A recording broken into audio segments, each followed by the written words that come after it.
विशिष्ट शिक्षाविद और समाजसेवी वियोग में पटिया स्तब्ध।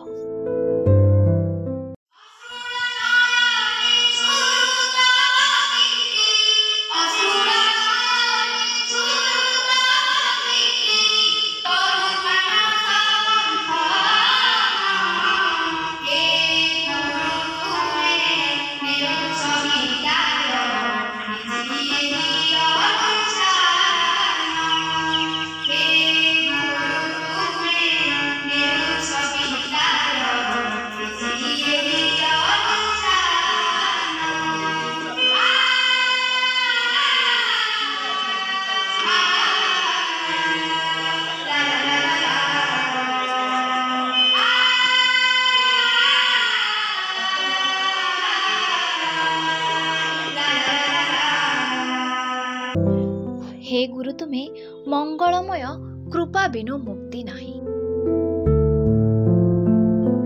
नमस्कार दर्शक बंधु, न्यूज लक्ष्मी 7 को स्वागत करुछि मु प्रियदर्शिनी।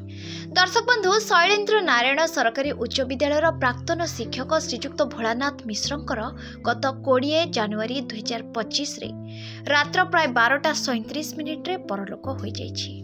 स्वर्गत भोलानाथ मिश्र एकाधारे जड़े उच्चकोटीर शिक्षाविद, जड़े लेखक एवं जड़े विशिष्ट समाजसेवी थिले। तांको वियोग रे समग्र पटिया अंचल आज स्तब्ध हो जाइछि। स्वर्गत भोलानाथ मिश्रंकर जन्म 17/2/1951 मसीह होइथिला। मृत्यु बेलकु तांको प्राय 74 वर्ष होइथिला। से 28/2/2009 मसीह अवसर प्राप्त होइथिले। स्वर्गत मिश्र सारंकर पार्थिव शरीर को विद्यालय परिसर को आनी विद्यालय प्रधान शिक्षक शिक्षयित्री छात्र छात्री एवं पूर्वतन लोकप्रिय विधायक श्रीजुक्त प्रियदर्शी मिश्र, छात्र संसदर सभापति अंजन जेना, पूर्वतन सभापति समेत 1 नंबर वार्डर कॉर्पोरेटर श्रीजुक्त मिहिर कुमार राउत और सामाजिक कर्मी कुना जेना, पटिया ग्रामर विष्णुचरण पात्र, मिटू राय, प्रसन्न कुमार बारिक, चित्तरंजन पात्र, शरद चंद्र जेना, किट किस्र सीईओ श्रीजुक्त प्रमोद कुमार पात्र एवं पटिया गड़ग्राम मंगल समितिर वरिष्ठ बुद्धिजीवी, स्थानीय मातृभूमि स्कूल छात्र छात्री माने उपस्थित रही विद्यालय रे अश्रुल श्रद्धांजलि जणाइथिले।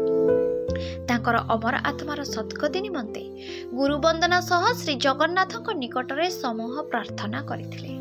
तांकर वियोग रे समग्र पटिया अंचल रे गभीर शोकर छाया खेली जाइछि।